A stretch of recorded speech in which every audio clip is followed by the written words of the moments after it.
地上行き両シャトル9時半から登場します。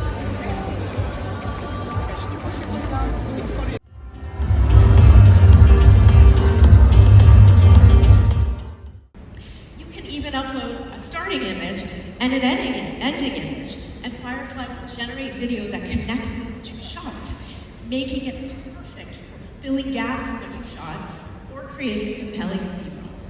With Neo, which is available in beta now, you can easily create 3D shapes and use those shapes to create illustrations or use them as references in Firefly to generate exactly the image you need. で、フレームのところにですね、画像を指定できるようになっていますので、今書き出したばかりのこの熱帯魚、この子を指定してあげます。それで、プロンプトを打ちましょうか。泳いでいる1匹の熱帯魚、黒背景、これで生成します。Firefly の、動画生成機能、まずですね、縦横比が16対9のワイドスクリーン、または9対16の縦動画、こちらも指定ができるようになっています。で、カメラコントロールはショットサイズやカメラアングル、そして動きの指定もできるようになっています。いい感じですね。さっきまで静止画像だった熱帯魚がね、呼び出しました。はい。じゃあね、これをちょっとダウンロードしまして、削除ツールはスポットシフトブラシと同じように削除したい対象をざっくり選ぶで確定するんですね。そうすると、実はこれここは大きく違うんですけど、生成 AI のエンジンでもう消えちゃいましたね。気づきました？車がここにあったんです。こんな感じで消してくれるというものでございます。どうするかというと、拡張していきます。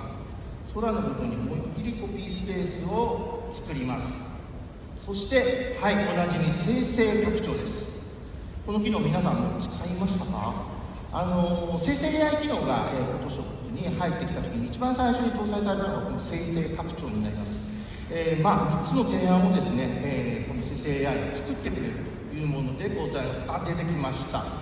この、生成拡張が作るこの空が私大好きなんですけども、コピーが載ってくるということで、これぐらいの感じにしましょう。スライダーで直感的に調整ができるバリアブルフォント、太さの調整、見え倒すと太く、そしてこちらなんと縦長横長という変化にも対応した画期的なバリアブルフォントです。ここを倒すとですね、分かりますかね、時系が切り替わるなどのアレンジも施されております。さらにこの左下にいる可愛らしいこちら千鳥なんですけれども、最新のカラーグリフも搭載されておりですね、バリアブルの特徴ですね、こちらのスライダーをですね、太さの部分を変えるとご覧ください。なんと歩いているんですよ。もっとリアクション欲しいな。実はショートカットキーも同じなんですね。また今回のアップデートでは SVG を読み込むことができる。作成はもうすでにたくさんの方に使っていただいてご好評いただいている機能になります。ではここから新しい機能、キャプション翻訳を使ってみましょう。ソース言語は英語で自動的に検出してくれています。で、今翻訳する言語、現在ですね、17カ国語に対応しておりまして、もちろん日本語にも対応しているので選択します。で、これのすごいのが、同時に複数の言語に翻訳ができるので、ちょっと他の言語も選んでみます。で、翻訳を押すとここで翻訳が始まりました。で、もともとここのキャプショントラック1個しか表示できなかったんですけども、複数表示できるようになっております。と言っている間に終わりましたね。では日本語の字幕を見てみましょう。Welcome to our event. I was truly amazed when I tried out this new feature. はい、いかがでしょうか。あっという間にですね、日本語の字幕を精度高く作ってくれてますね。パスを確認させていただいています。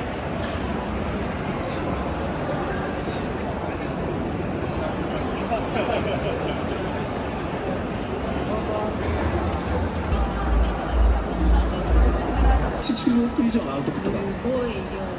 ただ